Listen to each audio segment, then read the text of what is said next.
Yeah. And all that good stuff. Ooh. Susan, what is the matter with the lighting, Susan? It's so bright. Hello. What's going on, beautiful people? My name's Kasabian Lavoe. What's your... Nope. Ha ha ha ha ha. Check out this bazaar. Ha ha ha ha. What does it even mean? Nobody knows. I gotta adjust things in here. It's been a wild afternoon or something. I don't know what it's been. What's going on, beautiful people? Welcome back. Thank you for being a part of the studio audience. Consider liking and subscribing if this is your first time here. Remember, my name's Kasabian. If this is your first time on YouTube watching, you're a part of the live studio audience as we record the Kasabian Lavoe show. So go ahead and comment. Head over to YouTube so we can see your comments and be a part of the community. We're learning the show as we go. The show has definitely evolved and changed, and this is what it's turned into. And I think it's working. So we'll start recording the show. We'll intro it. I'll tell you guys the topics and what we're talking about today. And let's knock out this Friday episode of the Kasabian Lavoe show. And yeah. My wife and kids have fallen in love with Hunger Games or Saw games. Thunder Chocolate something. I don't know. Some show where they were eating chips. Old Wayne back. Remember, if you can't hear the intro music because you're watching and not listening, head over to Apple Podcasts or Spotify to listen to the intro music. Just that new Rich the Kid and Wayne. Yeah.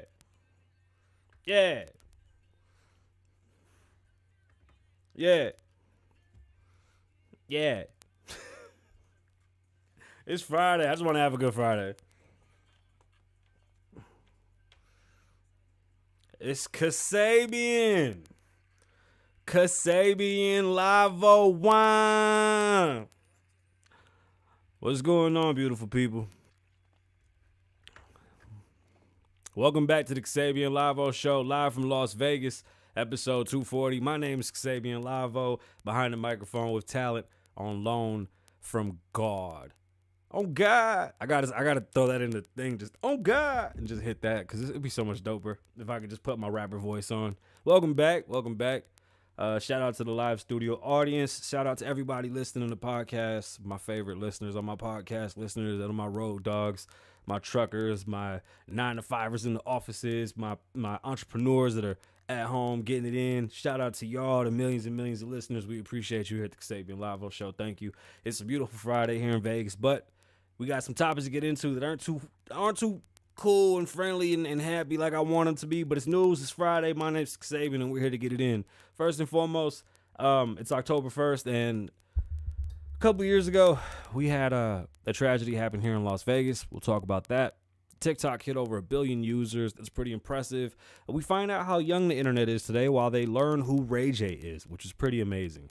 There's a giant meteor that's headed towards Earth, but it's not. It's just kind of passing by. TikToker went on a wild police chase for a fucking prank, and that didn't go too well. The FDA was actually very excited that their horse paste story took off because I guess they're putting out an album. Really didn't make any sense. Bacon prices are going through the roof, and a painter ran off with the bag. We'll also talk about the Australian update, housing market update, and I have a story on ovarian cancer. My wife had a cervical cancer scare earlier this year, and having daughters and having a wife, I would love to give this information to help anybody that I can. We'll talk about that. The CDC is talking about guns, and they want to study guns, which encroaches on our freedoms, if that makes any sense. God, it feels really bright in here today, right? Like there's a difference. I don't know what it is, but it's really mad bright in here. And we'll talk about a 90s serial killer who was a cop, and he left a note. The note gave away all the information, and we'll talk about that as well. I don't like how this do-rag is sitting today. It ain't really flowing at all. So October 1st, Vegas strong. I'll never forget what happened. There was a shooter inside of the Mandalay Bay who slowly, I'm not going to get too into detail with the story. I hate the story. To tell you the truth, I think it's a fucking horrible story. The conspiracies behind it, all the mix up and confusion around it, and all the nonsense that had really nothing to do with it. has clouded what happened, and it just got swept under the rug. I mean, I guess we handled it and they just kept it quiet, but it's going to be a cold case for sure. The dude killed himself. They really don't have any. Well, I guess it's not a cold case because he killed himself, but I mean, we don't even know why. He just did. So the shooter stayed at the Mandalay Bay and was a high roller. He was actually a gambleraholic. They seen him in many casinos, spending lots of money, and because of his reputation and how much he played, he was able to get a lot of comps and a lot of things. He was actually staying in a very big room, I believe on the 34th floor. I'm going off the top of my head. Again, I just hate the story. He was able to take in guns, a giant well, I can't say giant. Let me not say giant. I don't want to fluff it or make it unrealistic. But nonetheless, the man was able to get upstairs with multiple weapons, semi-automatic guns, upgraded guns that he had customized himself. He had a drone. He blew out the casino window, and from his floor down to the ground where the concert was going on, he basically unloaded and killed a lot of people. On top of killing a lot of people, he killed himself, and we never found out why and how it happened. Jason Aldean was performing live. Well, it happened as he was performing. The crowd starts running. You hear what seems to be fireworks. Nobody knows what's going on. It might be a part of the show. We don't know. It's the middle of the show. What's going on? Who knows? And come to find out that it wasn't. It was shooting, people running everywhere, bullets flying, people dropping, dying. I mean, it was chaos for hours, and the police couldn't find him. They went into that room. He was dead.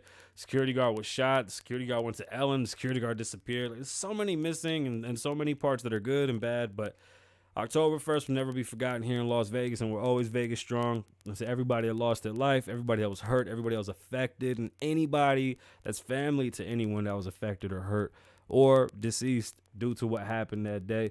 Our prayers here at the Kasabian Lavoe Show are with you, and it's always Vegas strong. Man, that was a tough one. I had like 400 missed calls that day. That was insane.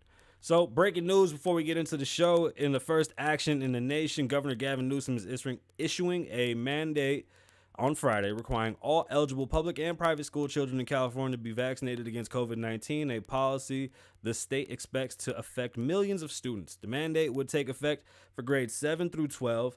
The semesters following... Wait, what? Did I miscut that? I might have misclipped it. I'm sorry. I just took it real fast as I saw it, and it wasn't even a part of the show, but I think this is important. The mandate would take effect from grades 7 to 12, the semester following the U.S. Food and Drug Administration's fully approval of the vaccine for children ages 12 and older. According to the governor's office, students in kindergarten through 6th grade would phase after the vaccine is formally approved for younger children. I mean, they're going to force feed us the vaccine. California is getting away with force feeding us the vaccine, and they're doing it with the kids. We'll get into that next week when we get more information and we'll really see what's going on. I really can't even give more information. That's basically all we got real fast before we came on. It wasn't really on my radar, but I really find this shit to be annoying, and it's really starting to bother. TikTok hit over 1 billion users. We are now on TikTok, so you can go to TikTok, follow Kasabian Lavoe, and look for our clips. The clips that we're throwing up there are just show clips and having fun. I might do some dances with my daughter. I don't fucking think I will, but whatever. Clips are on there. TikTok hitting 1 billion users is crazy. So TikTok as an app doesn't pay, but the generation of wealth that comes from having the followers and the pool is pretty amazing. TikTok has actually surpassed YouTube in watch time. And my watch time on TikTok, I've only had my TikTok for like a week. I got like 5 videos up there, and I have more watch time on TikTok in a week than I do on YouTube since 2013. Just let that sink in. I have done nothing. Like, I don't even hashtag it. I don't know how to work it well. I just add the videos that I have in my phone on there. My daughter helps me, and all her friends follow me. But it wasn't many. Like, I was like, hey, I don't want all your little friends to follow me because, like, these topics aren't necessarily for children yet. It will be soon. You know, they'll grow up into listening to the show. But that's pretty amazing that a 3-minute video can, collect 30, 40. I got one video with 109 watch hours.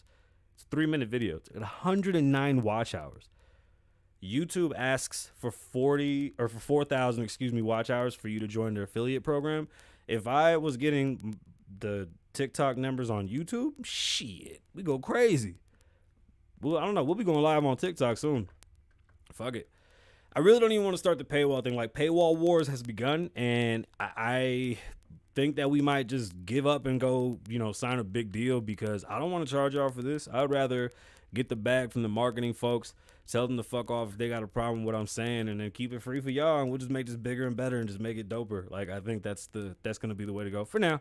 But we'll be definitely talking about these what do you call these paywall wars. We'll jump into that and see what's going on with that.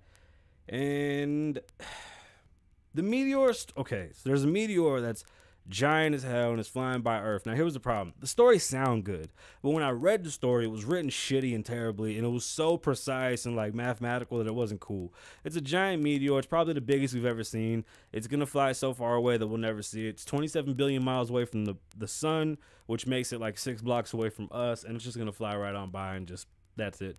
It's bigger than Haley's Bob Comet. I thought Haley's Bob was the biggest one. It wasn't that cool. I really thought it'd just break up the monotony of the show. Nah, it didn't. But the show isn't really monotonous either, so I don't even know why I thought that. But I like, it's cool. Like, meteors flying around. Like, bro, we can get popped any day, right? Like, that's still a thing.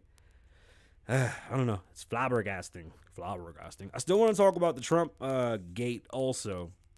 We haven't gotten into that, the Russia gate and the Trump story. We'll definitely touch on that on Monday. Pause. And there's a couple of there's a lot of things I'm literally trying to arrange Monday because it's Friday. I just wanted to have fun on Friday. So much music came out today. We'll definitely talk about that on Monday. I have to listen to it all. I'm not amused with Meek Mill's album cover or song selection so far, just being honest. Maybe being a picky fan. I don't know. I'm keeping it a buck. Whatever show my kids and wife are watching scares the shit out of me. Netflix says this is going to be the biggest show ever, and I believe them because this shit is crazy, and I want to be one of the voices on there. So, damn it, what's the name of the show? Susan. Show name. It's like Saw, but with people in jail and like weird-ass games. It's dope, but okay, we'll talk about that. Oh, bacon.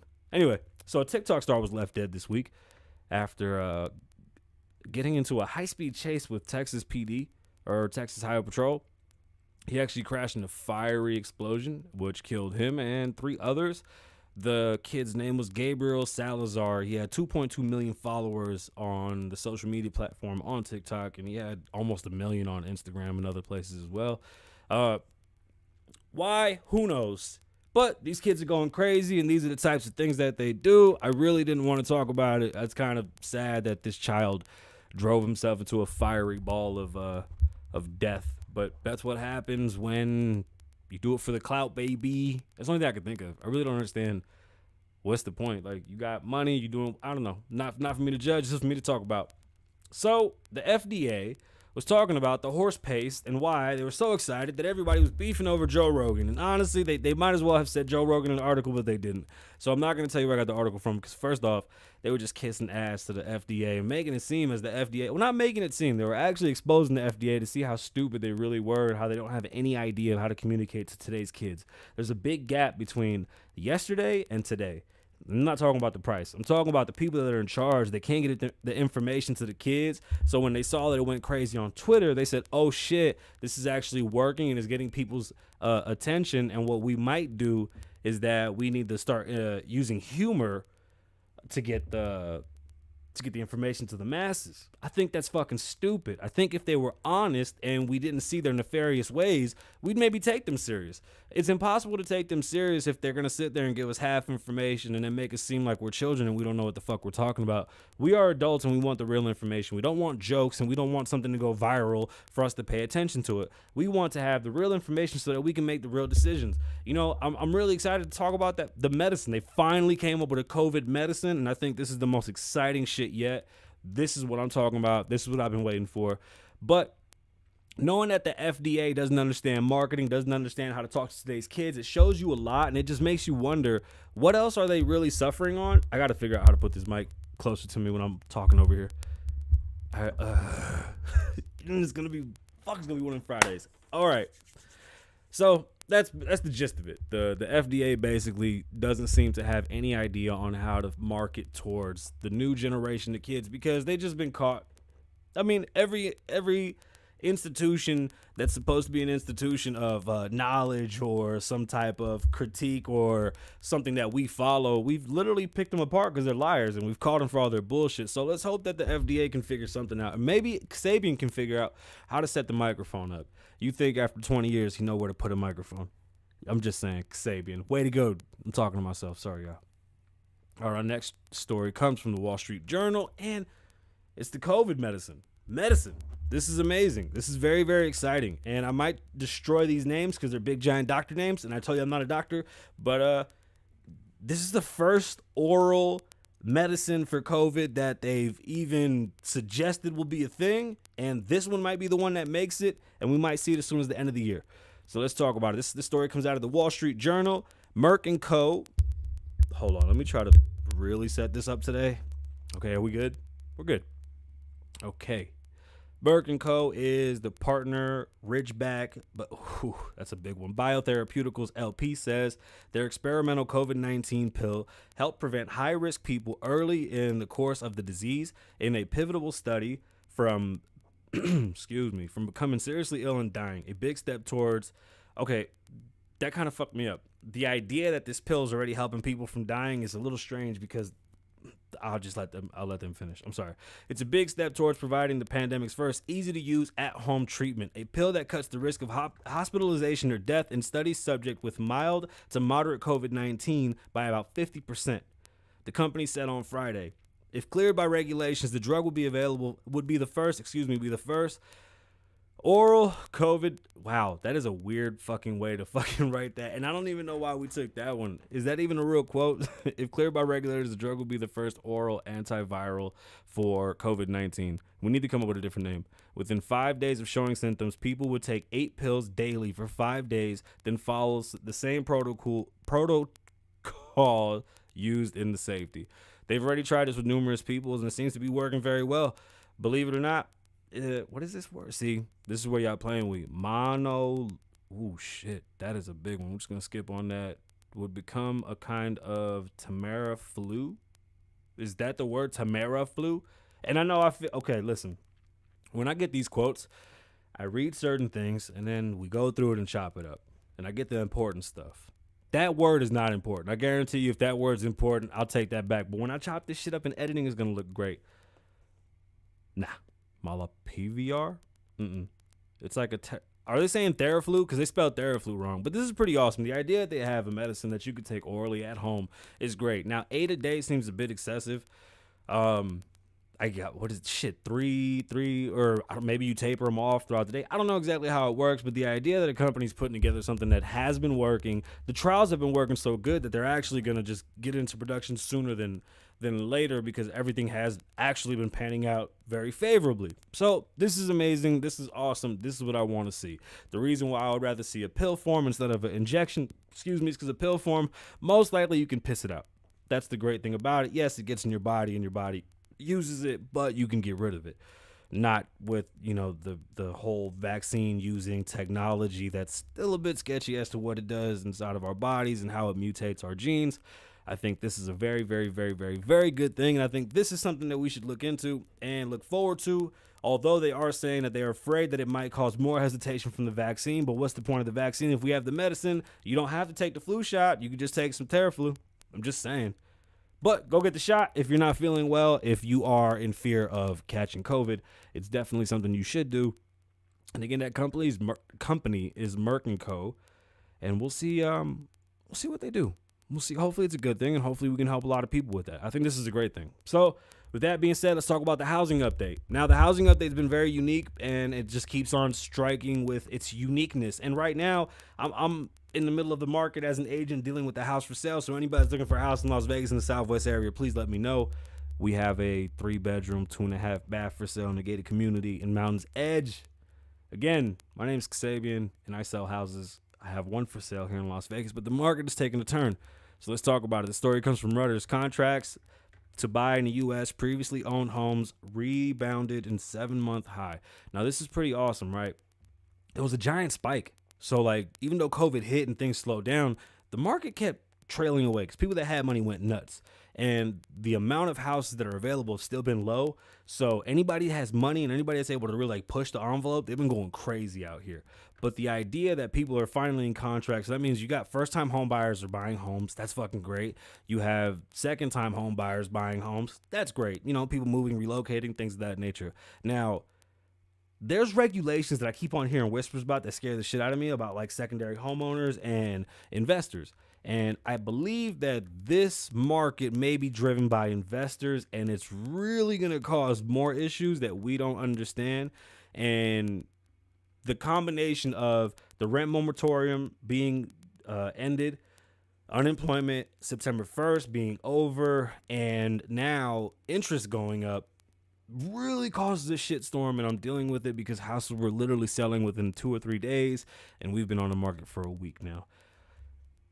I am like firsthand witnessing the market, and trying to give out the information is hard because even though this information is from this week, it still seems like the market is changing every single day. Other data on Wednesday showed applications for loans to buy a home fell as last week mortgage rates increased. So like I said, the rates went up. The Feds raised the rates because we got to catch up to inflation. Inflation is destroying us. The dollar bill is losing so much money that it's going to get ugly. We're going to start playing those Hunger Games with those people with the money and the little bolita. I can see that happening.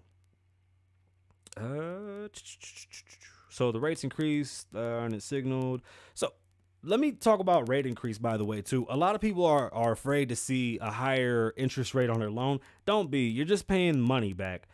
Yeah, I know that's ignorant. And I'm going to try to keep it in layman's terms, just to keep it in layman's terms, right? For example, money right now is basically free. So if you buy a home right now, you're not paying any interest, which isn't necessarily a bad thing, but it's not a good thing. We are coming to a point where we need to have some type of interest so that we can bring back this economy some way. The good thing about houses are that you're borrowing money and then you make profit on your money. And the risk isn't that high because you got to live there. And when I say the risk isn't that high, when I look at housing, I have to look at it from a business perspective. And as a realtor, the first thing that I look at is how much money do you spend on rent and why aren't you an owner? Because if you're spending $1,800, $1,900 a month, you can get $1 million house at that price point. If you have the credit and make the money, I'm not saying you will. I'm just saying at that price point per month, I've seen loans for $1 million plus cheaper. This type of shit scares me because if people are not buying homes and they're still renting, well, then the investors are going to win because they're buying the market out. And that's kind of what seems to be happening. But when they say that they're going to tick the interest, the investors don't stop buying. The new home buyers get scared and fall back. If you're under the age of 35, you've never seen anything over 5%. My first home, I think we were at 7.5, and then we ended up refinancing like 4.3, and then we got it down. Why would anybody even want a loan that has anything over 5%, right? Why? They would be crazy to pay that type of money. Not really, because you're not going to keep the house for 30 years, so it's not going to ever finalize. Like, you're not going to see all that interest paid up front. You're not even going to pay that interest on the back. If you do it right, you're able to get in the house, live, make a profit, pay your loan, get a better loan on the next one, and just continue to live and move. And I'm not saying be locked down and stuck to a house. Many people feel like they do get locked down into a house, but at the amount of money that you're going to spend for rent, you might as well be a homeowner and create some type of generational wealth. You own land. Once you become a homeowner, you own the land that the house sits on. That's a big deal. Not in cities with buildings, with condos and shit, but, you know, on the West Coast, owning land is key. There's never going to be more land. It's finite. That's it. Unless the volcanoes pop and make land that we can live on, there's no more land. So whatever land you get is very valuable. Location, location, location. I'll get back into the story. I'm sorry. Where were we? The Federal Reserve signaled it would likely be reducing its monthly bond purchases as soon as November. And that's a good thing, too. They keep on buying back bonds and they keep on ruining the number. There are indications that supply could improve this fall. Okay, so supply and demand, right? Right now, we have no houses for sale, and everybody's looking to get a house. The houses came to a stop during the rentals, and nobody during the rental moratorium because nobody was getting evicted. Nobody was paying rent. Houses weren't selling because of COVID. People were kind of gridlocked. So what we're having is that every time a house hits the market, it's like 1 and 40 people are trying to charge towards one house. So it was a great market, and now it's starting to correct itself. Supply contrasts that are boosting prices are impacting affordability and have been a headwind for buyers. Which is what I was saying, that because the shortage, house prices are so high. So you're going to see more expensive houses, but you're not necessarily going to get more bang for that buck at this moment. And I don't know if that'll change. One should hope, but right now we don't see that changing. So this is going to be the new normal. These new prices of 420, 500,000. This is a new normal. We just have to learn how to adjust these crazy ass and I don't know. We don't have to learn shit. We together all need to figure this one out. Data on Tuesday showed consumer sentiment towards buying a new home weakened for the third straight month in September, and house prices rose, posting record gains in July from a year ago. So prices are higher too, by the way. So people are slowing down buying them, but the prices keep going up. So even though houses are slowing down, it's still coming. I know the shit gets crazy and crazier, but nonetheless, COVID has definitely caused a headache that we are cleaning up slowly but surely. Now, if you eat bacon, and I do, you've noticed that prices are up. And the reason why I want to talk about bacon, although some people have an issue with bacon, hey, did you know that the reason why people had an issue with eating bacon had nothing to do with that pigs were playing in mud or that they ate shit or whatever the fuck they thought it was? The real issue was that they didn't know how to cook the pork. If you look at how you cook a cow and how you cook a steak, excuse me, my nose is running, you cook it fast and hot. To cook a pork, it's usually low and slow, and it takes a lot longer time to cook it. And the problem that was really happening was that they would get the pig, they would cook it wrong and get sick, so they thought that they were getting sick because of the way that the pig eats. That's a misconception. It's just cook time. You didn't know the temperature, not cook time, excuse me, the proper cooking temperature. The internal temperature wasn't right, and that information wasn't conveyed, and it was told that you just didn't eat pork because of religious beliefs and some other bullshit wives' tales. In reality is that nobody knew exactly what temperature to cook it at, so that's why people were getting sick. It wasn't because they played in mud or they're dirty animals. That's not the case. And those types of wives' tales should be broken. But anyway, bacon's more expensive for Americans today than it has been in 40 years. It jumped nearly 28% in the past 12 months. Inflation adjusted for Consumer Price Index data shows the domestic pork supply chain was one of the quickest ones to get knocked out of whack when COVID-19 started its spread in the U.S. Overbuying. Okay, so why did this happen, right? Like, why are prices going up on any foods, and why are we dealing with this shit? Well, first and foremost, the overbuying. Everybody went crazy, right? They started packing those freezers. So now you're buying more than usual. You start to fuck up the chain little by little. Then they shut down certain locations, most locations, all locations. Then people were getting sick. People were dying. Animals had to be euthanized. So this wasn't just the pork thing, but for this example, it's just bacon. So they killed they euthanized millions and millions of pigs, wasting pork, wasting meat, wasting, vital lives. What's the point of growing these animals, taking care of these animals, and just killing them for waste? I mean, they did it with millions and millions of gallons of milk, eggs, poultry. I mean, you name it, it's wasted. Overbuying, understocking, and the shutdown has created probably one of the craziest mixes that we've seen yet, and we have to learn how to deal with. But I don't see prices going back down. It's interesting, right? Because it's like what they do with gas. Like, if gas goes up to $4, they'll push it to $4.10 and then bring it down to $3.80. But before all that even happened, gas was at $3.25, $3.30, right? So they'll run it up past what they even had to run it up and then bring it back down. But now it's still above the old normal, which is okay if you got more value for what you're getting. But in my eyes, gas has become less and less valuable every day. With more electric cars on the road, gas becomes more and more less valuable, and I'm paying more and more for it. It's like food is one of those things where unless food stamps goes away and we're able to regulate how we pay and how our pricing goes. And when I say regulate how we pay, I mean not have to deal with the farming industry using welfare to boost itself because they can't make, decent products. And we need a better checks and balance for that system. Are we correcting the course? Because that's usually a question that we don't answer, and we are. But prices won't change. Prices are going to stay expensive. They're going to stay high. Will it help? Probably not. It's just going to cause more issues. You're going to see more people asking for food stamps, which will cause prices to go up even higher. And again, not the greatest of shows for happiness, but nonetheless, this is what's going on, and we need to face it. We're really avoiding what's happening negatively, and we're putting ourselves in this like fake bubble of everything is okay, and honestly, it's not. It's just not okay. It's not okay, and it's okay to not be okay.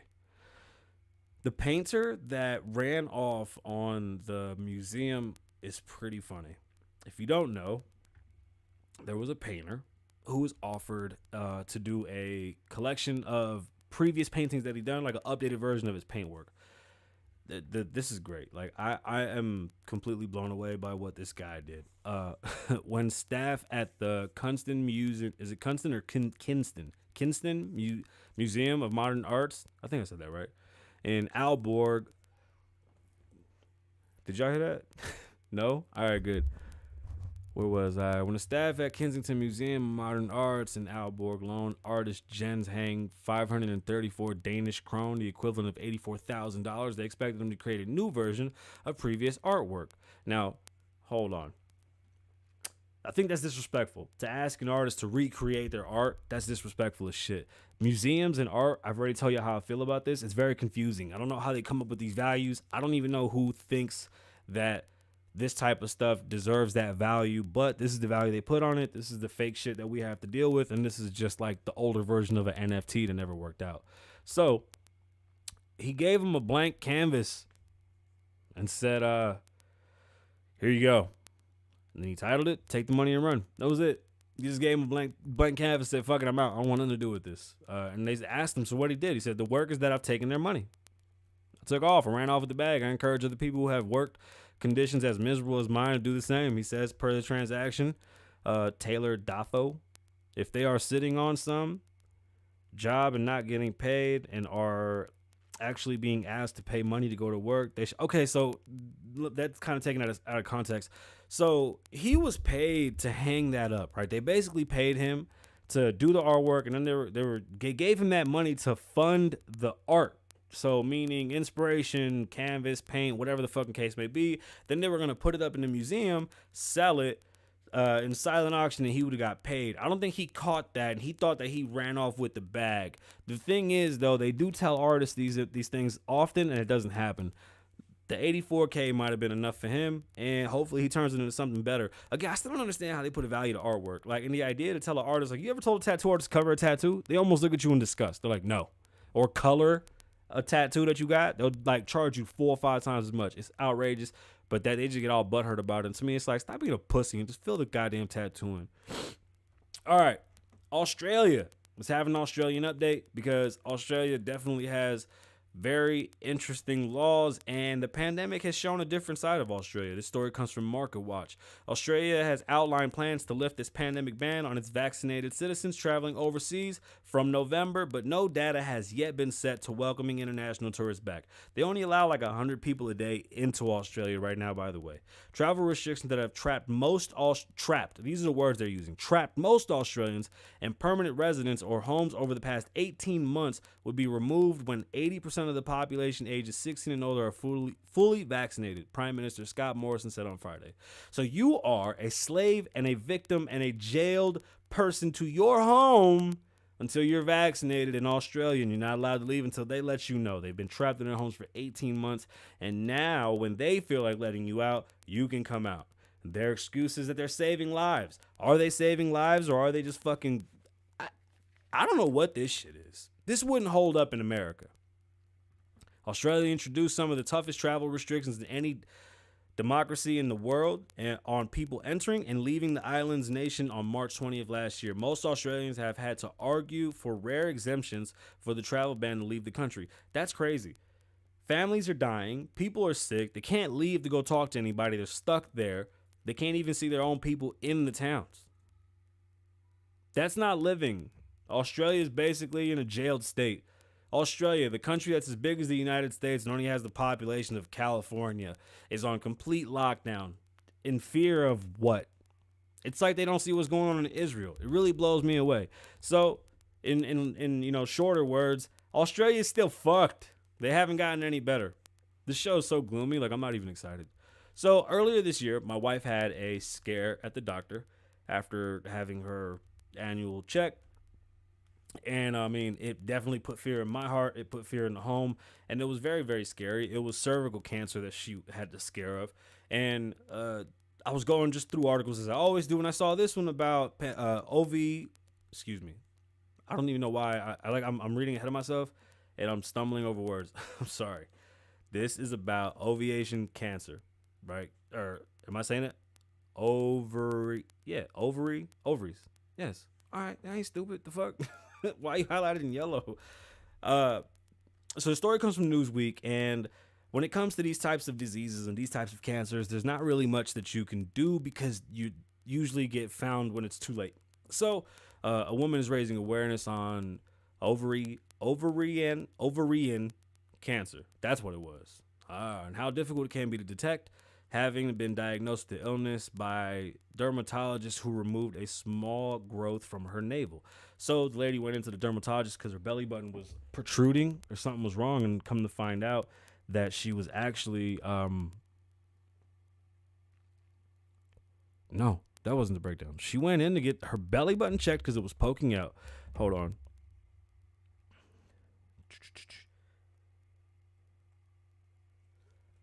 Anyway, so the dermatologist saw that she had the protrusion. They went to take it out. They thought it was just gonna be a simple cut, like Dr. Pimple Popper. Come to find out it wasn't. They actually ran some blood, and when they ran blood, they found out that she had a protein called CA125 in her system, which can indicate the presence of a tumor. So with that, I'm so fucking irritated right now. Her dermatologist thought that it was harmless at first, but after they did that blood test, they definitely had to get her checked out. So she had a CT scan, and they found out that she had 2 small citrus fruit-sized tumors in her ovaries and a third tumor the size of a large citrus fruit in her abdomen. This is all because of her belly button having something poking out. That is so scary. I have daughters, I have a wife, and I don't want to see any of them go through any of these things, and it seems like there's no way to really find out until it's too late, and that was an accidental discovery.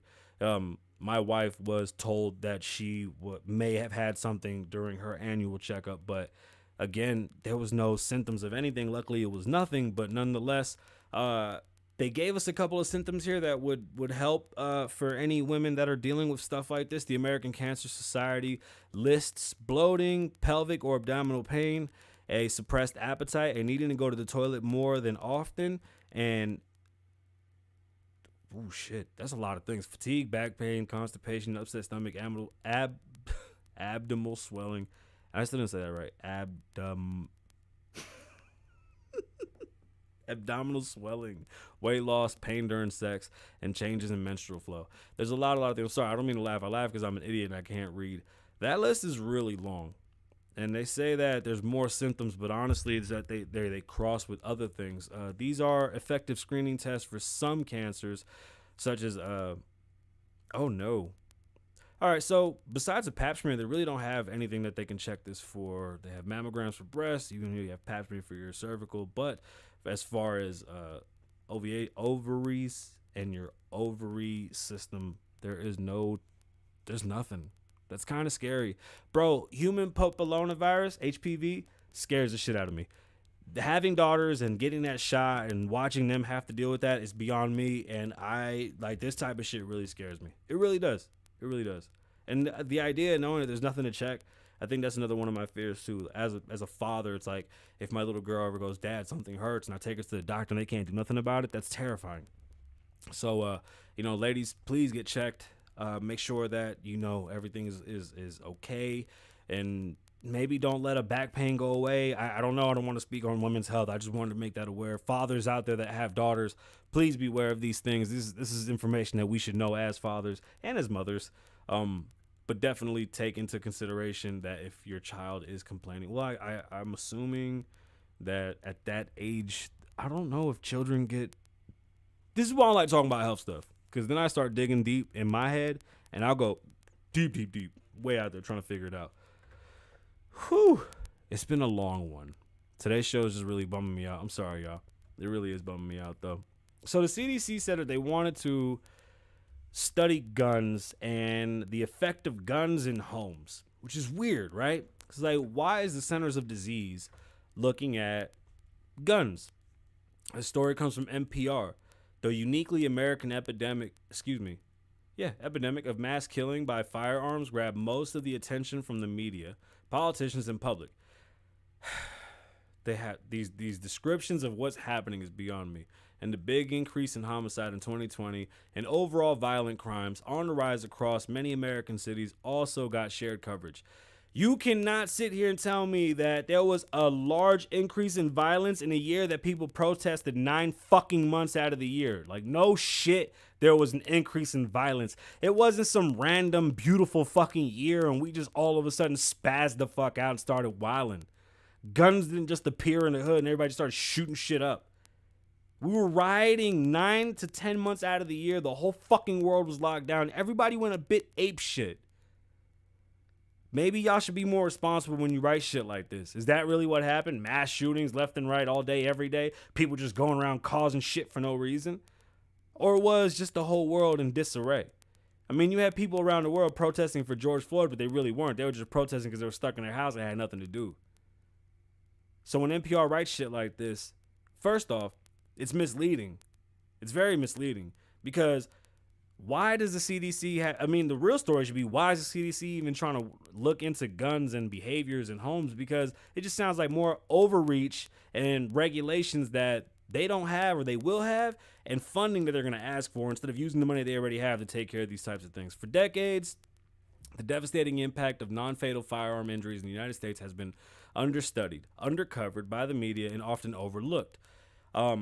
This is interesting that their idea of studying what's going on with guns is the non-fatal injuries. Politicians' pressure from the gun lobby. Let me just finish reading it and I'll break it down. Politicians' pressure from gun lobbyists, regulations, and disordered and highly segmented collection systems have created chronicle unreliable data and information that obscures our true understanding of public health. I don't understand how it's public health, financial, psychological, and social toll of gun injuries according to 2020. So if it's a non-fatal injury, I'm not really sure what they're looking for. Are people just shooting guns playing? And what type of behavior does that show? And what type of disease is that? And how do you prevent that type of disease? Because you're the center of disease control and prevention. What is the problem with having a gun in your home? Will you just all of a sudden get shoot shit up-itis and just start busting off at the gun? Like, it's not really making any sense. We know from the Centers of Disease and Prevention data that just over 100 people on average are killed by firearms in the United States every day. That includes crime, suicide, guns, accidental gun shootings involved by law, and shootings involved by law officers. God, I'm reading like shit today. I really apologize, you guys. I'm off my game. I promise you tomorrow on Riding with Kasabian will be popping again. But how often is someone injured by a firearm in America, and why and how, and what kind of weapons are used? What are underlying causes? What are the relationships between the shooter and the victim? What evidence-based, wow, that's a good word right there, scabbable? Is that the word? Scabbable programs work best to help prevent criminal shootings, accidental shootings, or suicidal shootings. On these and other questions, people in the public health and criminal justice. Why is that like that? I swear to God, I'm gonna leave. I'm just gonna shut the whole fucking show down. If I see one more comma out of place, if I see one more fucking word out of place, like, what is the point of fucking? It's so irritating. I'm sorry. They want to look into who's getting hurt by these guns, how these guns are getting to the hands of the people, the suicides, the police shootings, basically every aspect of any gun that goes off and hits somebody that doesn't kill them. And that's interesting, and it doesn't make any sense, though, because all I see is more overreach. Because at this point, now you're asking for what type of gun, what type of bullet, what happened, and I'm trying to figure out, what does that have to do with a disease? Being shot isn't a disease. Being shot is either your fault or the other person's fault. That's it. There's really no ifs, ands, or buts about it. You know, there's victims, and then there's people that are participating in foul activities, and this shit happens and occurs. Then you got people that are just at work, police officers that use weapons and probably don't, like that lady that shot the person in the car instead of using her taser. I don't think this is a disease. I think this is very strange, and I think it's just overreach. It's another reason for the government to get into our homes, and it's scary. As a result of that and other factors, experts say in-depth gun data collection and sharing in the United States is a tangled mess that undermines objective research and programs. But that's what scares me. What information is it that you need? What you're asking for is like a door-to-door tally of everybody's gun, and then finding out if it goes off, why it goes off, and how it went off. Or are you literally going to catch every single person that has any type of gun accident, break them down, ask them what's going on, how's it going on, and then what exactly do you gather, and how do you use that information? Like, what information are you putting together from that? Where does it go? It's so confusing that I don't know. I see overreach. And shit like this, they'll always make it seem like they're trying to help the public and they're going to collect a shitload of money and make new positions, new bosses, new this, new that. And all they're going to do is just try to take guns from people for whatever reason. Now, gun advocate, believe in the Second Amendment, live in a state that has great gun laws. And I think that every state should have great gun laws where you're allowed to protect yourself, even felons. Okay. If you go to any state that has strict gun laws, you see the violence is through the roof. You see that gun deaths are through the roof. And you see that, honestly, nobody gives a shit about gun laws because the only people that abide by gun laws are law-abiding citizens. The people that are out there in the streets stealing guns and shooting shit off with guns that aren't registered are just that. Criminals. They never go through the process. They're never going to register a gun. With today's information, the last thing you want to do is put your name in a database anyway, especially if you're going to commit a crime. I'm not saying go commit a crime. I'm just saying it's obvious that today's criminal isn't just going to go buy a gun and say, yeah, I'm going to go bust off at these motherfuckers that was talking shit. It doesn't make sense, y'all. That's why gun reform doesn't ever add up. It's like you want to blame the guns for killing people, or do you want to blame the person? They never pick. In this situation, it's always the guns and not the people that are operating it. The gun is nothing but a tool, and used properly, it'll protect you, and it'll feed you, and it'll thwart danger. In the wrong hands, it can kill that person. It can kill other people. It's a million things that can happen in the wrong hands. Do we want guns in the hands of wrong people? No. Is there some type of disease that make people lose their shit? Yeah, I believe schizophrenia could be involved in many reasons why people, let me not say schizophrenia. Mental health. I think mental health can play a huge reason into why people may have accidental gun issues, but not enough for the CDC to create a whole division where they can reach and find out exactly what's happening. Criminals don't follow the law. This came from the chat, and that is the truth, and that's the problem, that we create these laws, and all it does is hinder those who want to protect themselves. In states that have gun laws that allow people to use guns, carry guns, operate guns, there's usually lower crimes, and they're a lot safer. You walk in a gas station in Arizona, everybody got a gun on their hip. Shit's crazy as fuck. And it's safe. It's very, very safe.